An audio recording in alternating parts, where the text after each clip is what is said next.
এখন তো এই মুহূর্তে সেনাবাহিনী হস্তক্ষেপে আরো সব দৌড় মারছে।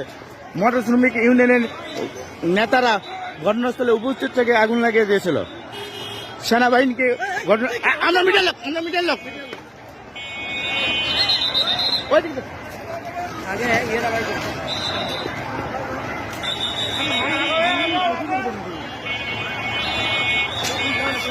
এখন যাওয়া যাবে, এখন তো পরিষ্কার না কেউ ফোন দেন আমার করে দাঁড়াতে যায়নি, আমাদেরকে লাঞ্ছিত করছে।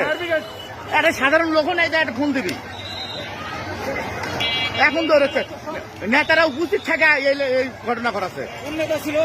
সব ধরনের নেতাকে অত করে নাম জানা যায় না, আমাকে পর্যন্ত লাঞ্ছিত করছে। মোটর শ্রমিকের ইউনিয়নে ওই জায়গায় গেলে পরে সব পাবে, সামনে মোটর শ্রমিকের ইউনিয়ন সব ওই জায়গায় লুক আছে। গাড়ি ওই পাশে সাইড করেন।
মামুন এদিক সরে আসো, ইয়া হতে পারে, কোনো কিছু বাস্ট হতে পারে।